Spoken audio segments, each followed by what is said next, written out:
Gotta push to it. And there we go. Welcome, everyone. I'm your host, Frank Fear. And today's program is brought to you by Future You, a network of colleagues who are concerned about higher education status and directions. You can find us on the net at Future You, that's lowercase f, and the letter U, futureu.education. Today's conversation is on a very important subject on sexual assaults and a specific issue associated with sexual assaults, and it is institutional enablement. And today we have two experts, and I really mean that, to talk about the topic, two people I've gotten to know and respect a lot. Amos Guiora is professor of law at the University of Utah and author of the recently published book, Armies of Enablers. And I'm gonna hold this up right now. That's the book. I got mine about 2 weeks ago and enjoyed it enormously. And the full title is Armies of Enablers, Survivor Stories of Complicity and Betrayal in Sexual Assaults. It's published by ABA Publishing, American Bar Association, and it's available, right, Amos, at your favorite bookseller all over the country. That's great. I'm also pleased to introduce Elizabeth Liz Abdnour, who is an attorney and consultant based in Lansing, Michigan. Liz focuses her practice on civil rights, Title IX, and education law. Liz is not only, and has not only been a public advocate for survivors of sexual assault, she has also spoken out repeatedly, and I thank you for that, doing that, Liz, about what needs to happen on their behalf and with special reference to institutional obligations. And the mutual interest in terms of the topic of sexual assaults and institutional enablement is not the only thing that brings these two guests together. Amos interviewed Liz for his book. So thank you for being here. I welcome you both. Thank you. Thank you, Frank. The topic of sexual assaults has made front page news, always shockingly so, and it continues making headlines. Just yesterday, the Buffalo News reported that over the past year, 173 area priests were accused of lawsuits of committing sexual offenses. And I have to admit, personally, one of the things that draws me as an interest is I am a victim of sexual abuse when I was a young boy. For years, storylines about sexual assaults have focused mostly on perpetrators and victims, and that's critical and rightfully so. But there's another important dimension to the story of sexual assault. It's about bystanders and enablers, especially institutional affiliates, who either observe or know about sexual assaults, but do not take appropriate action. And this is really an important sentence. Those omissions make it easier for perpetrators to get away with their assaults and for institutions to cover up what happened.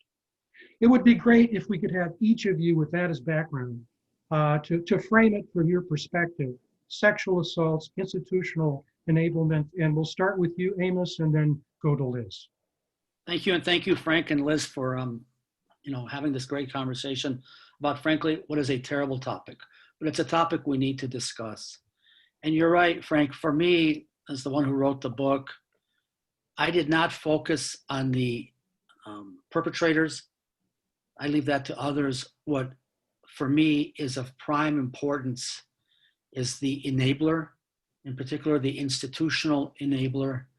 And the title of the book, Armies of Enablers, is actually doesn't come from me. It came at the insistence of one of the victims, survivors who I interviewed.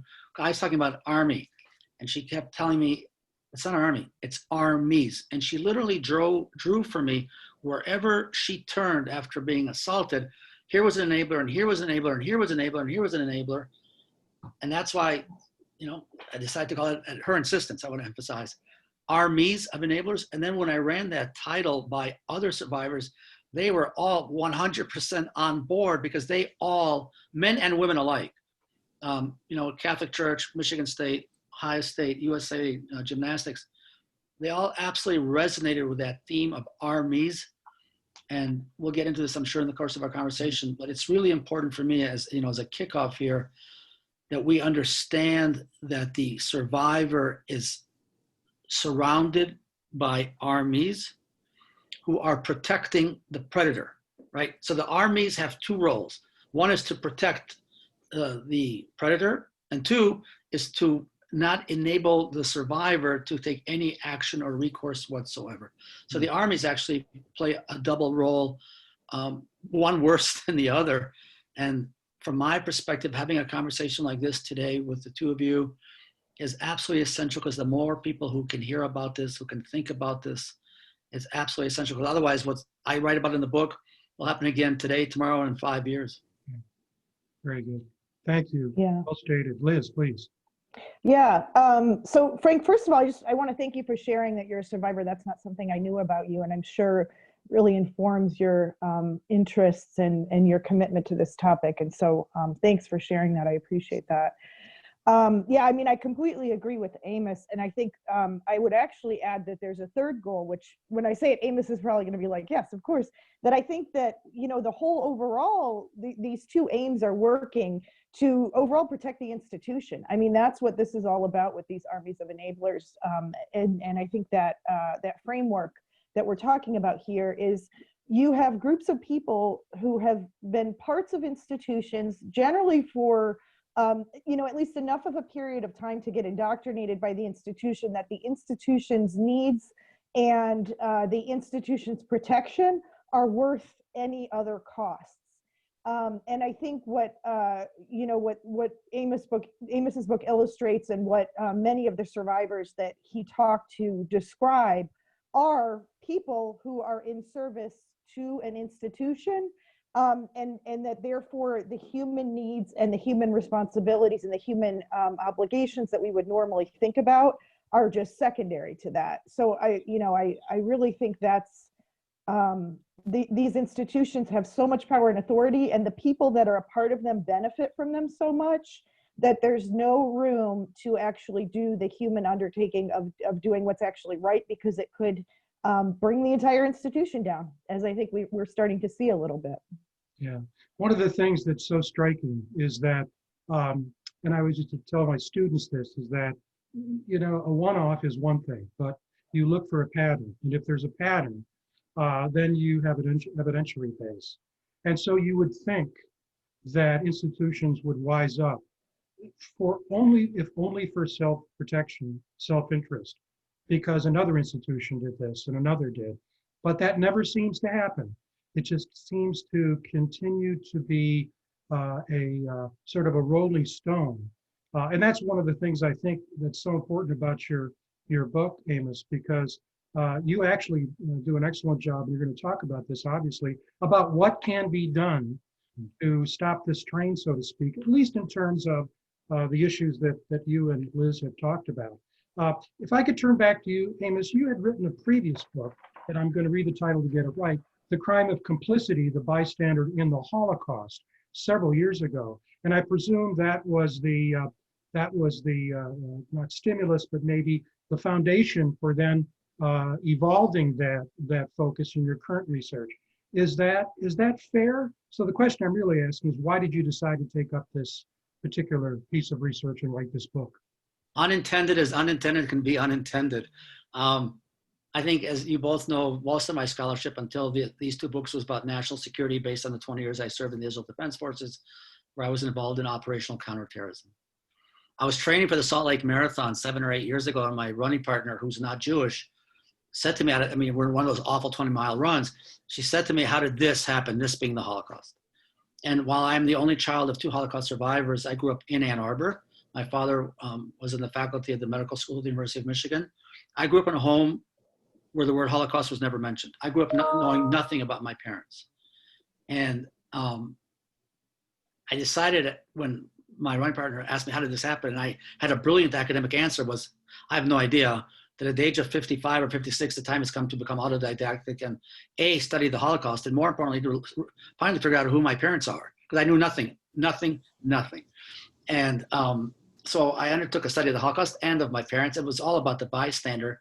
And in polite English, we'd say that I'm, focused on the bystander. In real life, I became obsessed. And so I ended up writing about the bystander from 3 different perspectives. One is historically, 2 about my parents and the role of the bystander, my parents' awful Holocaust travails, and then 3 a legal question about, can we criminalize the bystander? And I am all on board with that. I've been very involved here in Utah with legislative efforts. I've interacted with other legislators around the country in an effort to convince the public that we absolutely must criminalize the bystander. I finished that book. It was translated into Dutch, translated into Chinese. I've given book talks around the country. I thought I was done with this project of complicity in the bystander, and then I was having dinner with my publisher in Chicago, the American Bar Association. And he said to me, "What's next?" And I said, "I'm done with this." And he said, "Well, but you know about Michigan State, and you're a huge sports fan, and you know about the Catholic Church." I said, "I do." He said, "Well, why don't you write a book about this?" And I said, "Well, okay." And I wish I could tell you that he plowed me with alcohol, but I don't drink. But he did plow me with a piece of cake about the size of Israel. And at the end of that piece of cake, I said, "I'm in."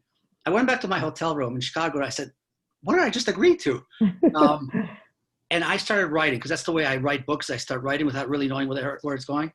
And I have a team of people who work with me, and I was sending them draft after draft, and they all wrote me back, and they said to me, "This is horrible. This is awful." And then finally, 2 years ago, I convened a meeting here in my apartment, 7 or 8 people, some in person, some online. And they all said to me the following: "Guiora, this is just horrible what you're doing. Take a time out and let's ask, what are you really doing?"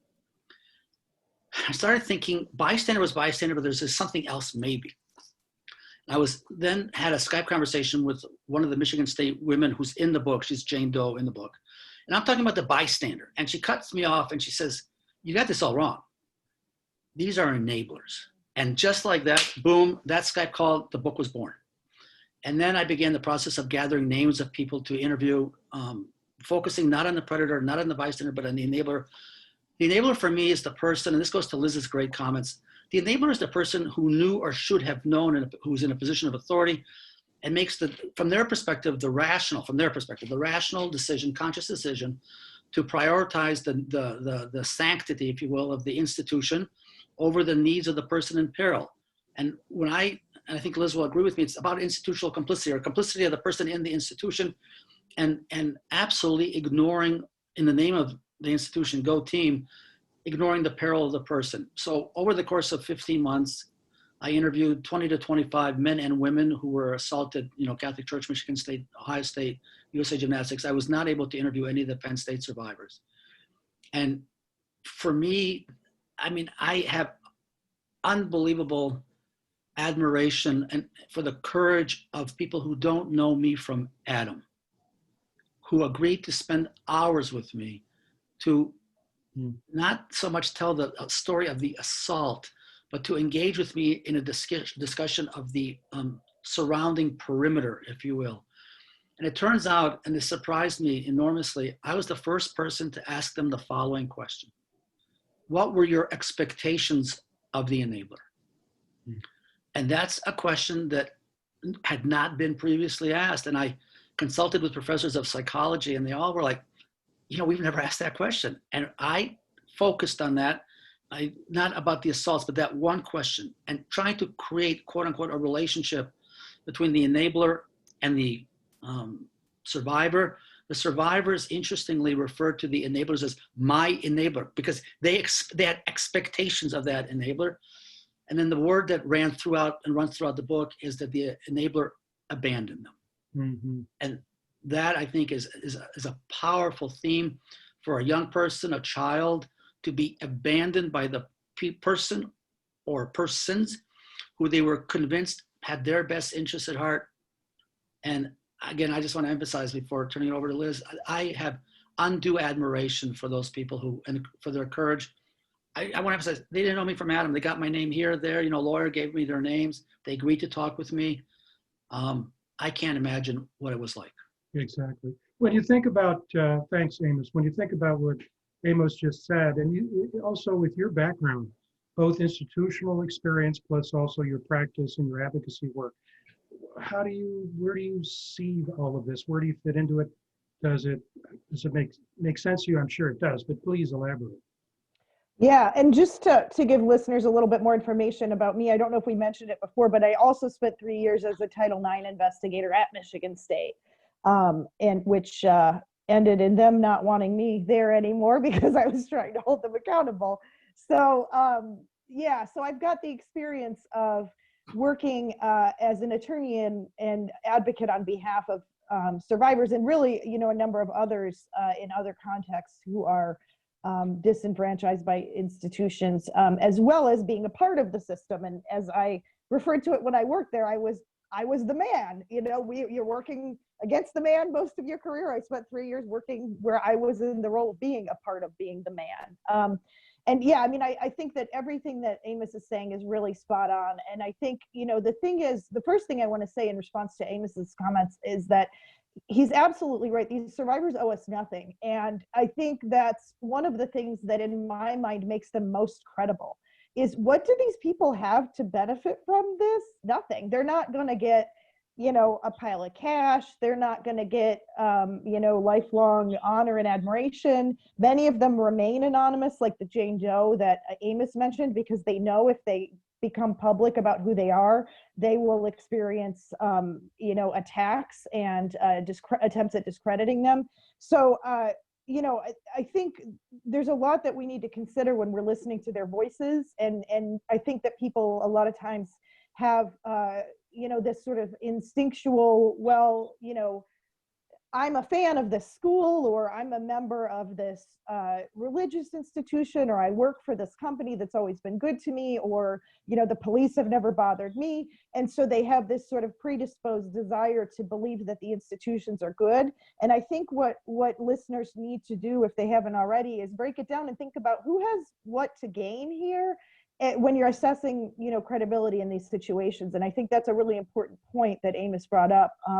Yeah, my experience is, the clients that I represent now in my practice, it's almost, I can't think of a client, and there may be, but it's almost completely consistent that what they tell me by the time they get to me is that the institutional betrayal and the enabling and the, violations of trust that they experienced are worse than the assault or harassment itself that they experienced.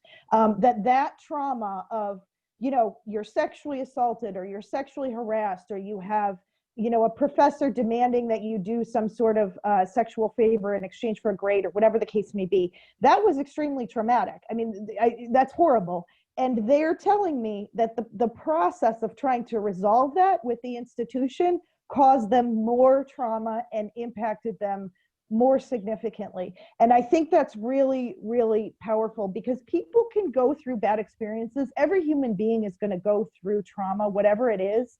And the way that we get past it and move on is by having that trauma believed, honored, respected, addressed, and feeling like hopefully there's some form of justice to address that trauma if it's possible. And these are people who not only didn't get that, but quite often had experiences in the institution that they reported to where they were actively, kind of, I don't know if the word is pursued, but just, there was this push to just shut them up and get them out of the way, because what they had to say was going to harm the institution. And that, in my experience, has done even more harm to these survivors. Yeah. What is, to me, mind-boggling, I was thinking about this a couple of years ago. These are not just any institutions we're talking about. If you take the Catholic Church and higher education, it's very difficult to think of another institution that is more important in terms of your personal identity. You're a Catholic, your alma mater. So as a consequence, one of the things I think that's lurking through all of this is, it's one thing to basically say, well, I got this refrigerator from blah, blah, blah, blah, blah. You don't have an emotive connection to a company that manufactures refrigerators, but you damn have a connection to, if you're a Catholic, to the Catholic Church and to an institution where you're an alumnus for life. That's your school, you're a student there. To be able to turn around, do a pirouette and say, this is really troubling to an institution that should be holding your your trust in a very elevated way, I think is traumatic in itself. And I've seen this on behalf, I'm a Roman Catholic, I've seen this in terms of how Roman Catholics respond to what's going on. And I've seen it in terms of alums of institutions of higher education in terms of what's going on. You deny, you deflect, you defer. And then if I've heard this, Liz, once, I've heard it 1,000 times. They're all like that. You can't point the finger at Penn State or Ohio State or Michigan State. They're all like that. And so it's almost like when you're a teenager, well, all the kids are doing it, Mom, and it's no excuse at all. So, that's one of the things that gets factored in, I think, Amos. It's not just any institution. We're talking about institutions that are really tightly connected to personal identity. Absolutely. And as you were talking about that, I was running through my mind the women who were on the USA gymnastics team. And these are, I'm a huge sports fan. I can talk sports until forever. We're talking about the highest level of elite athletes there is. We're talking Olympic athletes. They loved representing the United States of America. They talk about that very openly. They loved being an American athlete. Jamie Dancher, who wins the bronze in the Olympics, for her to represent America in the Olympic Games and to be a gymnast, this has been her life dream since, she was knee-high to a grasshopper. The other girls, the Olympic athletes, talk the same way. The Michigan State athletes, on the one hand, they bleed green and white. On the other hand, they are outraged. The Ohio State guys, these were Division I athletes at Ohio State with all the allure and it's a big deal. Again, the institution stabbed them. And Liz is right. Judith Herman, the professor of psychiatry at Harvard, has written a great book. It's the trauma after the trauma. And what many of the women told me, that the assaults were bad. But they, in many ways, once they had their victim impact statements and they said to Larry Nassar to his face what they said to his face, they tell me today they're not angry at Larry Nassar. Larry, they view him maybe as a pedophile with all kinds of issues. That's not who they're angry at. Their anger, and when I say anger, and Liz knows this, they are seething at the institution. And that, for me, in terms of writing the book and bringing to the public the survivors' voices, which really is a critical piece of the book, I need to add, in that context, the book is graphic. And the book there's no sugarcoating in the book. And the book talks exactly as they talk. And it's also a time and place to give a shout out to the ABA that agreed that the book not be sugarcoated. And how they talk is how they talk. And I'm a firm belief that if I would not have done that, first of all, they wouldn't have talked to me, and because they were insistent. And two, that otherwise the reader would not understand the consequences of the enabler. And I just think that Liz is right. We have to bring this to the public's attention, because otherwise, in terms of institutional complicity, because otherwise, what institutions will do, I think, and Frank, you mentioned this at the beginning, they'll dole out the money. So yes, Michigan State paid $500 million. And yes, Luana Simon is, retired, and Kathy Klages, who's horrible, is in jail, and some of the others have been administratively sanctioned. That's, quote unquote, that's child's play. It needs to be far, far, far more severe than that, because that really reflects, frankly, a lack of accountability and a failure. Yes, there's financial, but that's not important. That's fine, but that's not the issue. If we don't implement a system or systems where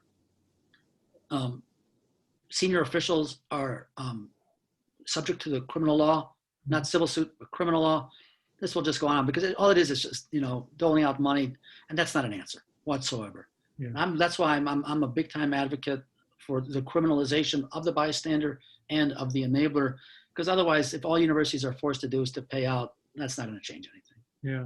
When you think about what you just said, Amos, Liz, you've been there. You've been in the institution. You're now obviously advocates for survivors. When you think about the institutional piece, one of the things that you and I have discussed is Amos's book would seem to be a great in-service education, a great reading for those who are responsible institutionally, which includes just about everybody, department chairs, those in the Title IX office, athletics, et cetera, you just name it. But one of the things I used to teach years ago was a concept called the rationalistic bias, that we sometimes lull ourselves into thinking that because it makes sense that it's going to happen. In other words, it's rational. But we also know this is highly political, and there are all kinds of swirls going around. So the question is, what do you think it would take for what Amos has to say to really be taken seriously and become a leadership mantra for institutions, both higher education and others, the church, that look, here's what we know to be true. Now we can't continue living like this. What are the odds? Yeah, and I mean, I like Amos's sort of, proposed criminal sanctions and, creating a sort of criminal category for enablers, which we don't really have, at this point, which is really what all of these people are, at least it appears so.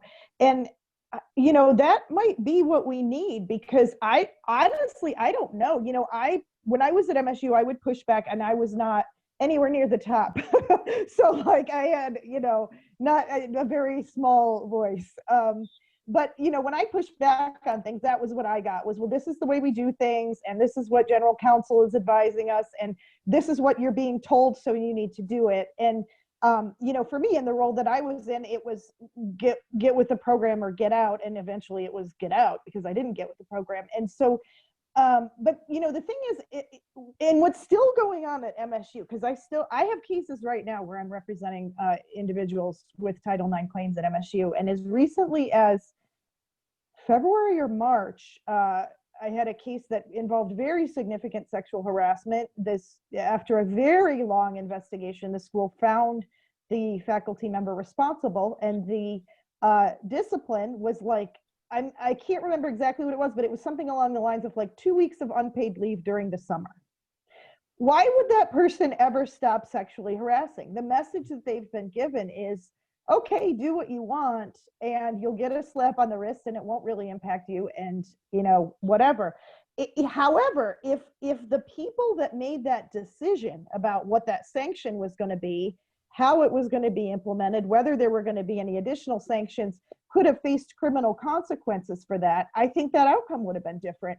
And so I think, what Amos is talking about here is a stick versus a carrot approach, and regulating from the outside rather than allowing self-regulation. And I think those are going to be two really important components, because these people that are in these roles, whether they're the people that have been in there for a long time or they're the new people that are taking over the roles, they're significantly benefiting from the system as it is. They make a lot of money. They've got great retirement packages. They've got prestige. They've got opportunities to speak and travel at MSU. So they have a category called executive manager, which I was for a time. Those people have, there is no limit on vacation time. There's no limit on sick time. So like, these are really important benefits when we're talking about our society right now, and people don't want to give that up. And what the message is, if you don't do what you're told, this is what you're not going to be here anymore. And so I think there has to be something outside the system forcing it. And one of the things that I really like about what you said is it helps counter criticism, I think, of the book, Amos, in the sense that if you were, an historian writing this book, or let's say a sociologist, but you're a law professor, so it's easy to criticize and say, well, of course, you prefer this being criminalized. And, you could be accused of being a reductionist.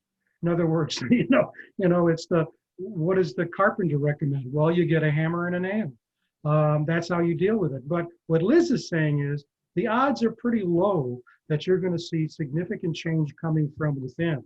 So what you need are tools from outside, as Liz says. And that's why I think that's what I'm saying, I think is important. Because again, you could be criticized for saying, well, this is the toolkit you have. The legal system, you're an attorney, for Pete's sake.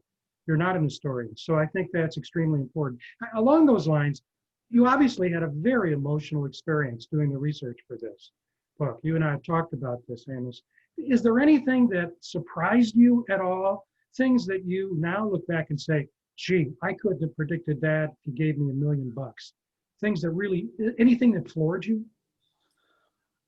One that, above and beyond the fact that they agreed to talk with me, right? one, that the question that I posed hadn't been posed before. I mean, that totally flabbergasted me. Two, I mean, that floored me. Two, and I write this in the book, you could insert institution X, take it out, insert institution Y, take it out, insert institution Z, because the stories repeat themselves, whether it's Larry Nassar at Michigan State, whether it's Richard Strauss at Ohio State, Nassar Olympics, the priests in the Catholic Church, Sandusky at Penn State, and Sandusky's enablers, Paterno and friends. In that sense, what surprised me was the depth of the institutionalization of the complicity. Mm-hmm. I knew about the Catholic Church because, you know, I read and I know. I don't think, to your question, Frank, I don't think I was fully aware, not to repeat myself, but the depth of the institutionalization of the complicity.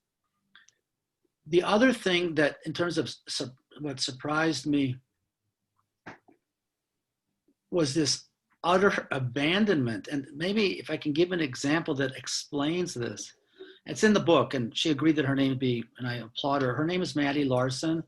Maddie is borderline Olympics. She's one of America's great gymnasts. And Maddie tells it in the following way. He talks about the enabler. So they travel around the world. They go from hotel room to hotel room, from meet to meet to event to event. And she tells me the following, that she's 14 and she's told to go from her hotel room by herself in the evening to Larry Nassar's hotel room. She's 14. He's in his hotel room alone for treatment in quotations, of course. It's all air quotes. And she says to me, like, what were they, the Olympic Committee, what were they thinking, allowing me, a 14-year-old girl, to go by myself in the hotel corridor from my room to Nassar's room?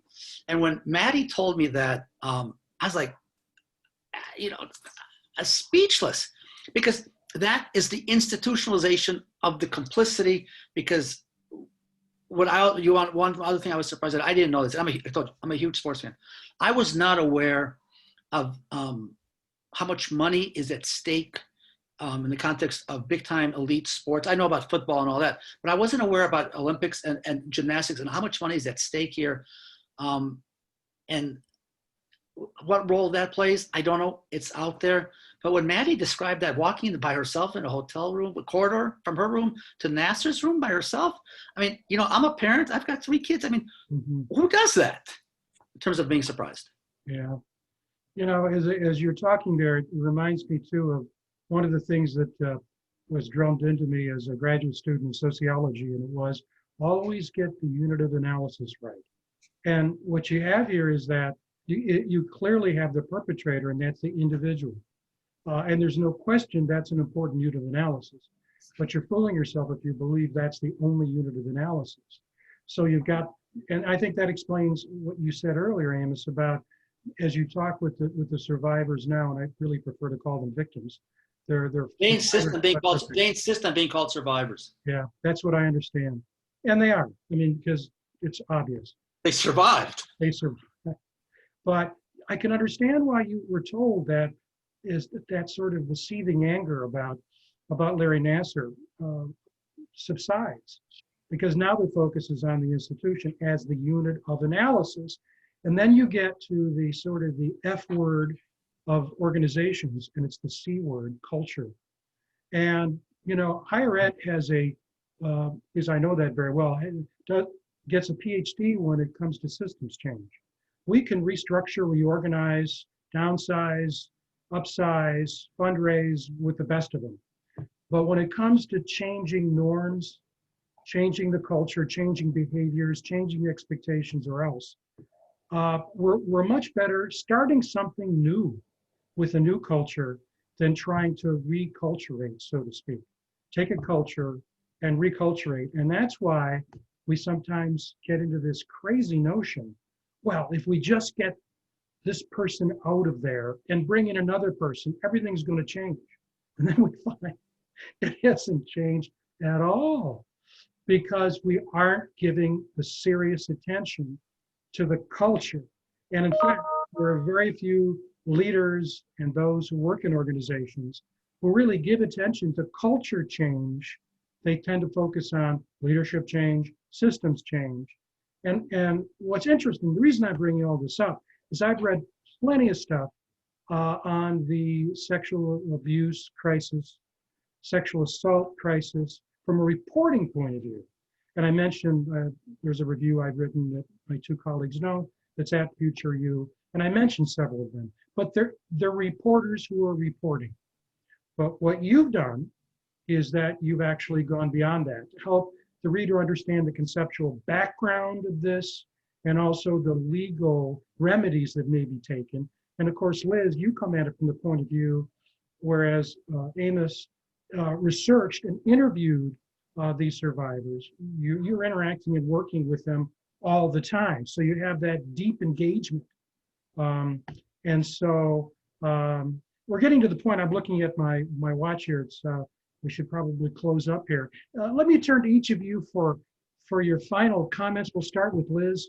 As you think about all of this, and maybe one way to think about it, in terms of your aspirations and hopes, where would you like to see things go? No more sexual assaults. Liz just ordered. Yeah, I mean, I think, I think I think what we really, our discussion today really illustrated probably what one of my main hopes is, which is outside accountability. We need oversight of some sort. The idea of criminalizing, I think that's one option. I think there are other potential options, whether there's some sort of outside oversight body over institutions that doesn't currently exist. All of these institutions we discussed today are self-regulating. I think that's a potential, but I think, when we're talking about reasonable goals and reasonably where we can go, we need there to be a way for people to be held accountable when they're making decisions that are enabling abusers. Mm-hmm. And we don't have that right now in higher ed. We don't have it in religious institutions. We don't have it in athletic institutions. It's sort of across the spectrum in our society. So I think, what we need to be doing is thinking about how do we hold those people that are allegedly holding the abusers accountable. How do we hold them accountable? Yeah, and one of the things that reinforces what you're saying is we see it in athletics. You would think, for example, the NCAA would convene a conversation across conferences and they would arrive at a joint decision about what they're going to do with football, for example, but they don't. Just like with the COVID-19, we kicked the can to the states, NCAA kicked the cans to the conferences and schools. And so if you do get leadership, it's likely to be episodic, ad hoc, and not system-wide. So if that's the case, then you turn to a higher authority. But there is, as I turn to you, thank you very much, Liz, as I turn to you, Amos, there are things that institutions can do. And you've just been appointed by the University of Utah president to chair what's called I want to get it right here, the Independent Review Committee on Public Security, which has tremendous promise. Could you talk about that as an example of what institutions can do, and then make closing comments after that? So before the closing, I want a little bit to follow up on Liz. So the survivors trusted me with their stories, which is overwhelming. It's humbling, and humbling sounds trite, but it's humbling. I, in return, promised them two things. The first thing I promised them is to speak at many different forums, opportunities as possible, such as, this wonderful opportunity that you're granting me, frankly. And the second thing I promised them was to be as involved as possible in change. And so, for instance, being named chairman of this super important committee here at the University of Utah, to be involved in legislative efforts, to be engaged with advocacy groups, with the survivor groups, because I have one thing, I have this book and I have the survivors' voices, and I owe them, this goes to Liz's point, I owe them the duty to be proactively engaged in not only demanding accountability, however we define accountability, but also in being actively engaged in implementing accountability. And because I am the lawyer guy, and I really do believe in criminalizing. That is an important step. Are there other steps? Absolutely, yes. is there a requirement to convince the public, and this is a tad difficult, and I think Liz will obviously, as a lawyer, will understand this. There's a difficulty in convincing people to criminalize a crime of omission as compared to a crime of commission. That's a problem. But I'm fully focused on that because I understand the consequence of the crime of omission. I mean, talk to the survivors who I interviewed. And so for me, it is speaking to as many different forums, groups as possible. Maybe Zoom makes this easier. And two, to be as actively engaged, as an advocate, not the only advocate, but absolutely trying to convince people that we absolutely must address the enabler, the constitutional complicity. Because if we don't do that, Frank, in 5 years, you'll have some other guy on the show and he'll tell you the exact same thing. And Liz will be here and she'll say, wait a minute, I spoke to Guiora 5 years ago and this is like a mantra that repeats itself. We can't allow that because here's the truth. And well, they refer to themselves as the girls, but the men and the women alike made this very clear.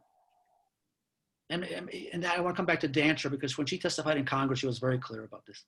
What happened to Jamie Dancher is going to happen to somebody else, some other elite athlete who wants to be in the Olympics and is quote unquote willing to quote unquote do almost anything in order to be there. And it is wrong, but it's not only a moral wrong, it's a crime that we have to address. Yeah.